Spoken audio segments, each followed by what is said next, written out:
नमस्कार दोस्तों, stock market studies में फिर से एक बार आपको बहुत-बहुत स्वागत है। तो आज मैं फिर से आपके सामने कुछ इंपॉर्टेंट कंपनी का अपडेट शेयर करने वाला हूँ। तो इस वीडियो को पूरा लास्ट तक देखिएगा और अभी तक आपने चैनल को सब्सक्राइब नहीं किया तो जरूर कर लीजिएगा। तो चलो देख लेते हैं कौन सा कंपनी है इस वीडियो के अंदर। फर्स्ट जो कंपनी है जिसके बारे में बात करूँ उसका नाम है इंडियन रेलवे फाइनेंस कॉर्पोरेशन। तो जिसको हम लोग आईआरएफसी नाम से जानते हैं।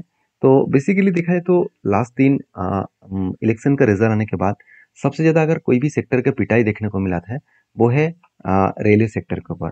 क्योंकि लोगों का यही कहना था कि रेलवे के बजट जो इंटरिम बजट पेश किया गया था गवर्नमेंट की तरफ से, अभी वो फाइनल बजट आने से पहले गवर्नमेंट का रिजल्ट आ चुके हैं। तो इलेक्शन के रिजल्ट में एक डाउट हो गया था कि सही में मोदी गवर्नमेंट आएगा कि नहीं आएगा। तो इस तरीके से सिचुएशन बन गया था और वही सिचुएशन के कारण लोगों के मन में एक नेगेटिव सेंटीमेंट क्रिएट हुआ और रेलवे कंपनीज के ऊपर भारी भरकम सेल करके मतलब एग्जिट कर चुके हैं। तो यही कारण की वजह से 12 से 13% बिग क्रैश देखने को मिला। देखिए, रेलवे एक ऐसे ऐसे सेक्टर है जिसको बहुत ज़्यादा बूस्ट मिला लास्ट कुछ 3 to 4 ईयर्स में। तो कोविड के बाद ही रेलवे सेक्टर को वो बहुत ज़्यादा बूस्ट मिला, क्योंकि ये भी बताया जा रहा है कि अपकमिंग टाइम्स में रेलवे के ऊपर बहुत सारा बजट्स आएगा और बहुत सारे रेलवे प्रोजेक्ट यहाँ पे अनाउंसमेंट किया जाएगा। तो बेसिकली आप सभी जानते हैं गवर्नमेंट का जो थिंकिंग है उस थिंकिंग के बेसिस में रेलवे कंपनीज का ग्रोथ कितना होगा वो तो अपकमिंग टाइम्स में ही पता चलेगा। फिलहाल के लिए इस कंपनी के ऊपर जिस तरीके से करेक्शन हुआ, क्या वो कंपनी में कुछ खराबी था, क्या कंपनी में कोई गड़बड़ी था इस तरीके से करेक्शन हुआ? बिल्कुल नहीं। टोटली सेंटीमेंट के बेसिस में करेक्शन किया गया। और एक एक मार्केट के ऊपर एक ऑब्वियसली वीकनेस पॉइंट है कि कोई भी कंपनीज के ऊपर अगर कोई भी नेगेटिव सेंटीमेंट क्रिएट हुआ तो सबसे पहले रिटेल पब्लिक उसको बेचकर भाग जाते हैं। चाहे उसको लॉसेस चले, चाहे उसको छोटा सा प्रॉफिट हुआ, तो वो एग्जिट करके भाग जाते हैं। मैं हमेशा बोलता हूँ, देखिए मैं भी खुद रिटेल पब्लिक हूँ, मगर मैं 8 साल मतलब इस मार्केट में काम कर रहा हूँ। वहाँ पे मैं प्रीवियस एटलीस्ट 15 साल तक डेटा को चेकआउट करके देखा बहुत सारे कंपनीज के ऊपर। तो मुझे इलेक्शन टाइम का जो डेटा देखने को मिले, तो इलेक्शन के बाद हमेशा हर कंपनी के ऊपर एक करेक्शन देखने को मिलता है। उसके बाद जो बाउंस बैक होता है तो वो देखने वाला बात होता है। आप एक बार जरूर प्रीवियस डेटा को चेकआउट करके देखना, फिर बात सुनकर काम मत करना। आप प्रीवियस डेटा को चेकआउट करना, एटलीस्ट 10 से 15 साल तक डेटा को चेकआउट करना। तो आप देख सकते हैं कंपनी में कोई खराबी नहीं है कि ये कंपनी के सेल्स का ग्रोथ हमेशा बढ़ता हुआ देखने को मिले। इस बार भी कंपनी के पिछले सालों की तुलना से अच्छा खासा सेल्स हुआ और उस हिसाब से देखा है तो कंपनी के एक्सपेंस भी कंपनी कंट्रोल में रखे और उस बेसिस में कंपनी का नेट प्रॉफिट, वो भी देखा जाए तो कंपनी का नेट प्रॉफिट भी पॉजिटिवली ग्रोथ हुआ। 1285 करोड़ से 1700 करोड़ बना। आज तक की हाईएस्ट प्रॉफिट कंपनी जनरेट किया। तो जो कंपनी इतने शानदार तरीके से खुद को रिप्रेजेंट कर रहा है और उसके साथ साथ कंपनी खुद के बैलेंस शीट को भी मेंटेन कर रहा है। जैसे देखेंगे पिछली बार 4,18,000 करोड़ के आसपास टोटल कर्जा था, अभी वो बढ़ के 4,21,12,000 करोड़ बन चुके हैं। मतलब थोड़ा सा कर्जा यहाँ पे कम हुआ। ऑब्वियसली किसी भी फाइनेंस कंपनी में एक चीज़ों को नोटिस करना, किसी भी फाइनेंस कंपनी में अगर कर्जा कम हो रहा है तो वहाँ पे एक वीकनेस है। ऑब्वियसली वीकनेस है। क्यों मैं वीकनेस बता रहा हूँ? क्योंकि कर्जा कम होना कंपनी के लिए एक प्रेशराइज ऑब्वियसली होता है, क्योंकि कर्जा कम नहीं होना चाहिए, कर्जा ज़्यादा होना चाहिए। क्योंकि कर्जा जितना ज़्यादा लेंगे उतना ही वो लोन डिस्ट्रीब्यूट करेगा और लोन जितना डिस्ट्रीब्यूट करेंगे उतना ही कंपनी को इंटरेस्ट मिलेगा और जिस इंटरेस्ट से कंपनी का इनकम होते हैं। तो ये सब कुछ एक के साथ एक जुड़े हुए हैं। तो बेसिकली कंपनी के ऊपर थोड़ा सा यहाँ पे प्रेशराइज बना, फिर भी मैं कहूँगा उतना खराब परफॉर्मेंस नहीं है। कंपनी के ऊपर जो कैश है, कंपनी के हाथ में जो कैश है वो ना के बराबर है, 465 करोड़ के आसपास। तो कंपनी के ऊपर जिस तरीके से सिचुएशन बना उस सिचुएशन में कंपनी ऑब्वियसली पॉजिटिव थिंकिंग लेकर आगे बढ़ रहा है। क्योंकि कंपनी के ऊपर इन्वेस्टर के बारे में बात करूँ तो प्रोमोटर के बाद एफएसडीएस के पास उतने ज़्यादा होल्डिंग्स नहीं है। पब्लिक के पास अच्छा खासा होल्डिंग्स है, क्योंकि प्रोमोटर के बाद बाकी लोगों के पास होल्डिंग इसीलिए नहीं है क्योंकि बाकी लोग माल बेचने के लिए तैयार नहीं है। बाकी लोग कंटिन्यू कर रहे हैं उस कंपनी के ऊपर अच्छा खासा होल्डिंग लेकर वो आगे बढ़ना चाहते हैं। तो मतलब बाकी लोग इसीलिए नहीं बाई कर रहा है क्योंकि प्रोमोटर जब माल बेचेंगे उस होल्डिंग को वो लोग खरीदारी करेंगे। तो बेसिकली इस कंपनी के टेक्निकली चार्टर्स के बारे में बात करूँ तो जिसका मेरा इंतजार था कब हुई था पैटर्न्स का, तो पहले कब बना, उसके बाद हैंडल भी बना, उसके बाद बिग क्रैश हुआ। तो मुझे लगता है यहाँ से एक बाउंस बैक करके अगर ब्रेकआउट करे तो बिग एंटी मुझे यहाँ पे मिलने वाला है। तो इस एंटी को मैं कंटिन्यू करूंगा, इस एंटी को मैं जरूर कंटिन्यू रखने वाला हूँ। तो आपके क्या ओपिनियन है जरूर मुझे कमेंट्स करके बताना। और नेक्स्ट जो कंपनी है उसके बारे में बात करूँ, उसका नाम है हिंदुस्तान एरोनॉटिक्स लिमिटेड। तो बेसिकली हिंदुस्तान एरोनॉटिक्स लिमिटेड के बारे में चर्चा करूँ तो कंपनी के ऊपर एक चीज़ को नोटिस करना कंपनीज के ऊपर जो ग्रोथ है वो ग्रोथ थोड़ा सा रुक चुके हैं। रुक चुके हैं मतलब क्या है, एक बार मैं चार्ट को आपके सामने शेयर करूं।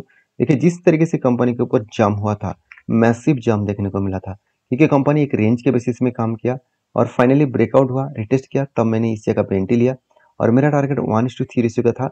और टारगेट देखिए, टारगेट अचीव होने के बाद ही कंपनी के ऊपर बिग प्रॉफिट बुकिंग हुआ। बिग प्रॉफिट बुकिंग इसलिए हुआ क्योंकि मार्केट नेगेटिव सेंटीमेंट क्रिएट किया और डिफेंस सेक्टर के ऊपर ऑब्वियसली नेगेटिव सेंटीमेंट क्रिएट हुआ, क्योंकि गवर्नमेंट सबसे ज़्यादा डिफेंस सेक्टर के ऊपर इन्वेस्टमेंट करने वाले थे और पहले कर चुके हैं और भी ज़्यादा करने वाले हैं।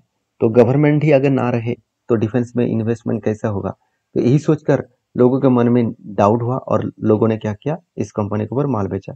मगर एक चीज़ को नोटिस करना, कंपनी के ऊपर देखिए माल बेचने के बाद यहाँ पे लास्ट में क्लोजिंग कहाँ पे हुआ, ऊपर जाकर, मतलब अच्छा खासा बाइंग भी किया गया। कितना बाइंग किया गया वो मैं चलो आपको दिखा देता हूँ, तो भी आपको क्लियर कट डेटा देखने को मिल जाएगा। अगर मैं इसके डिलीवरी के परसेंटेज दिखा दूँ तो आप देखना कंपनी के ऊपर जो बाइंग का परसेंटेज है, जो पहले भी बाइंग परसेंटेज था उसी तरीके से इस बार भी बाइंग का परसेंटेज देखने को मिला, करीबन करीबन 34% के आसपास। तो एक अच्छा खासा बाइंग पोजीशन यहाँ पे देखने को मिला है। तो मुझे लगता है बेस्ट तरीके से यहाँ पे सिचुएशन मिला, इस सिचुएशन के बेसिस में कंपनी आगे बढ़ने का दम रखते हैं। बाकी इस कंपनी के ऊपर अगर मैं टेक्निकली चार्ट पैटर्न्स के बारे में बात करूँ तो आप यहाँ पे खुद ही देखेंगे।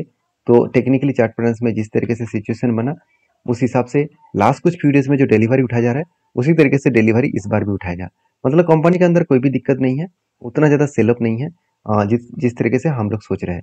तो बाकी इस हॉल के ऊपर मैं एक ही बात कहूँगा कि कंपनी में दम है, क्योंकि कंपनी के ऊपर हर हर टाइम में मतलब हर साल में कंपनी अलग तरीके से सेल्स को मेंटेनेंस किए, एक्सपेंस को कंपनी कंट्रोल में रखा।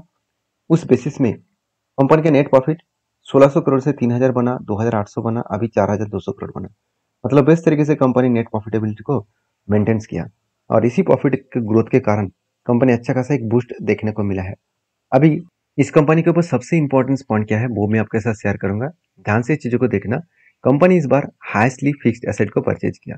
मतलब लास्ट कुछ फ्यू ईयर्स में कंपनी लगातार खुद के फिक्स्ड एसेट को अच्छा खासा परचेजिंग किए जा रहा है। मतलब बेस्ट तरीके से सिचुएशन यहाँ पे बनते जा रहा है।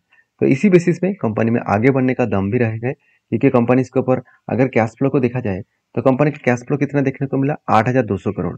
और कंपनी का नेट प्रॉफिट कितना हुआ, करीबन 7500 करोड़। ऑब्वियसली आसपास ही है, थोड़ा सा 1000 करोड़ के आसपास डिफरेंस है। और ये डिफरेंस इसीलिए हुआ क्योंकि कंपनी का डेप्रिसिएशन एक टाइम 600 करोड़ था, वो बढ़ के 1400 करोड़ हो चुके हैं। मतलब डेप्रिसिएशन डबल हो चुके हैं। तो इन कारण के बेसिस में कंपनी के ऊपर थोड़ा सा करेक्शन देखने को मिला। बाकी देखिए कंपनी जो रिटर्न जनरेट किया, सेल्स का ग्रोथ, प्रॉफिट का ग्रोथ और रिटर्न ऑफ इक्विटी सब कुछ आपको बेस्ट दिखेगा, जिसके चलते कंपनी धमाका रिटर्न दिया। 165% के आसपास कंपनी रिटर्न जनरेट करके दिया। तो मुझे लगता है जो सिचुएशन बना है इस सिचुएशन के बेसिस में कंपनी में एक अच्छा खासा बूस्ट देखने को मिलेगा। बाकी आपकी क्या राय है इस कंपनी के ऊपर जरूर कमेंट्स करके बताना। लास्ट जो कंपनी है इस वीडियो का उसका नाम है एंजल वन। तो एंजल वन के बारे में बात करूं तो कंपनी के ऊपर एक बिग बड़ा झटका लगा। दो कारण के वजह से झटका है। पहली बात, मार्केट में नेगेटिव सेंटीमेंट था और दूसरी बात इसके ऊपर एक गुड अपडेट है, सॉरी बैड अपडेट है, जो मैं आपके साथ शेयर करूंगा। आप देख सकते हैं एंजल वन अनाउंस, आप देख सकते हैं in corruption of the step down subsidiary, मतलब जो सब्सिडरी है उसको स्टेप डाउन करने वाला है। तो ऑब्वियसली एक कंपनी के लिए एक वीकनेस पॉइंट जरूर होगा, क्योंकि कोई भी सब्सिडरीज को स्टेप डाउन करना मतलब कंपनी के लिए एक वीकनेस पॉइंट जरूर होगा। हाँ, ये देखना है कि जो सब्सिडरीज था, मान के चलिए आपका एक बिजनेस है और उसके साथ साथ आपका दोस्त के बिजनेस के ऊपर भी आपने क्या किया, 50% का हिस्सेदारी लेके रखा है। आप देख रहे थे कि कुछ सालों में आपका दोस्त का बिजनेस खराब होता जा रहा है, आपको लगातार लॉसेस मिल रहा है। क्या आप उस दोस्त का बिजनेस के ऊपर अभी भी निवेश करेंगे? बिल्कुल नहीं ना। तो इस तरीके से सिचुएशन में आपका दोस्त का बिजनेस को आप बंद करने वाला है, मतलब दोस्त का बिजनेस के ऊपर इन्वेस्टमेंट बंद करने वाला है। तो वो ऑब्वियसली एक पॉजिटिव पॉइंट है।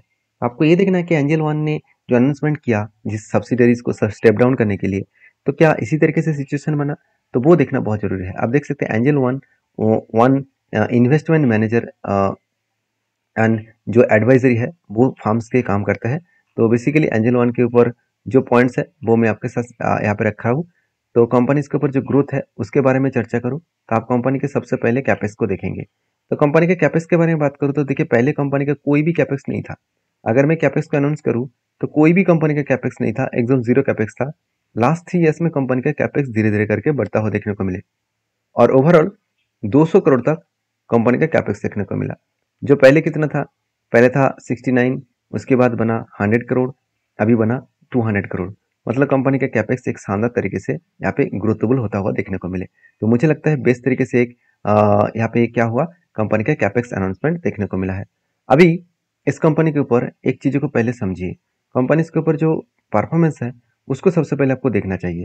क्या परफॉर्मेंस में कुछ खराबी आया? बिल्कुल नहीं। कंपनी इस बार हाईएस्ट सेल्स जनरेट किया, हाईएस्ट एक्सपेंस भी किया, उसके साथ साथ कंपनी का ऑपरेटिंग प्रॉफिट भी हाईएस्ट देखने को मिला। हाँ, अगर परसेंटेज वाइज ऑपरेटिंग प्रॉफिट का मार्जिन वाइज अगर देखा जाए तो परसेंटेज वाइज थोड़ा सा कमियां देखने को मिला है, और इसी बेसिस में 267 करोड़ से 340 करोड़ के आसपास कंपनी का प्रॉफिट हुआ, जो आज तक की हाईएस्ट प्रॉफिट है। तो इस सिचुएशन के बेसिस में बात करूं, कंपनी के ऊपर एक अच्छा खासा बूस्ट देखने को मिलेगा। कंपनी में आगे बढ़ने का यहाँ पे एक और भी पॉसिबिलिटी है। तो जो लोग सोच रहे हैं कि एंजल वन के ऊपर बिग फॉल देखने को मिला, तो मैं पहले ही बोल चुका हूँ कि जिस तरीके से करेक्शन हो रहा है और जिस तरीके से इस रेंज को ब्रेक डाउन किया और उसके बाद रिटेस्ट करने के बाद ऊपर नहीं जा पाए, एक डाउन साइड का ट्रेड क्रिएट किया, तो मैं पहले ही बोल चुका हूँ कि यहाँ से नीचे आएगा और वो सपोर्ट कहाँ तक बनाएगा, 1938 लेवल तक। मतलब इस लेवल तक आकर वो सपोर्ट क्रिएट करेगा, क्योंकि इसी लेवल के ब्रेक करने के बाद ही कंपनी जर्नी हुआ था।